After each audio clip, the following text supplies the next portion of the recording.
Humayun Ahmed sir মারা যাওয়ার পরে এগুলি আর মানুষ আরো হয়ে গেছে।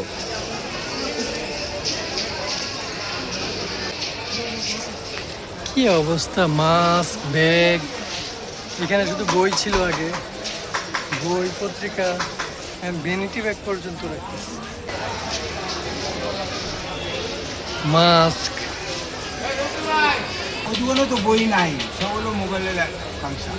মোবাইলে বলবেন শ্যামলদা যে প্রথমে যে শুধু বই দিয়েই তো আপনি এই দোকানটা শুরু করছেন, কত সালের দিকে শুরু করছেন? এটা হলো গিয়ে এই যে 86 সাল। আচ্ছা, গ্রন্থবিতান নাম, হ্যাঁ, তাই না? হ্যাঁ, হ্যাঁ। সাথী গ্রন্থবিতান। 86 সালে যখন শুরু করছেন তখন থেকে এখন কি কি পরিবর্তন আসছে এবং কি কি মানে আপনার ব্যবসা, বই তো একটা ব্যবসা, আপনার তো হ্যাঁ, ব্যবসার হ্যাঁ। জায়গা, তো কি কি পরিবর্তন আসছে বইয়ের এই ব্যবসায়? এখন আপনার ব্যবসা বলতে বইয়ের ব্যবসা মোটামুটি আউট বইগুলি যেগুলি এগুলি একেবারেই কম, যেহেতু হুমায়ুন আহমেদ স্যার মারা যাওয়ার পরে এগুলি আর মানুষ আরো হয়ে গেছে। পাশাপাশি সেবা কাজী আনোয়ার হোসেন সাহেব মারা গেল, ওই চ্যাপ্টারটাও শেষ হয়ে গেল।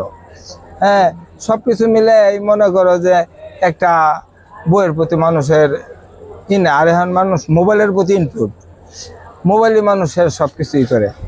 হ্যাঁ, এখন মনে করে এইগুলি নিয়েই তো এখন মনে করেন যে বইয়ের বদলে যে মাস্ক বেশি, যেগুলি নিত্য প্রয়োজনীয় মানুষ আসে কি করে, হ্যাঁ এগুলি নিয়েই। আগে এই ময়মনসিংহ রেল স্টেশনে কয়টা বইয়ের দোকান ছিল? এখানে দুইটাই ছিল, একটা ছিল ওই যে এই ওই রাবেয়া নাকি বুক স্টল, আর একটা ছিল আমাদের তো রেলওয়ে সমবায় সমিতির দোকান এখানে। হ্যাঁ, ওই বুক স্টলের কি অবস্থা? ওইটা তো এখন মোটামুটি মনে হয় বই নাই, ওইটা তো বই নাই, ওইটা তো মনে হয় সব কিছু আপনি তো দেখতে পারো গিয়া। আমি আরেকজনের তো আমি বলতে পারবো না, ঠিক আছে না, আরেকজনের কোনো কিছু বলার আমার অধিকার নাই। এখনো যতটুকু বই বিক্রি হয়, কি ধরনের বই বিক্রি হয়? তারপরে চলে মোটামুটি ভালো ভালো বই এখনো ভালো কাটতে আছে। হ্যাঁ, মনে করে যে এই অনুবাদগুলি, বিভিন্ন ভালো রাইটারের অনুবাদগুলি ভালো চলে।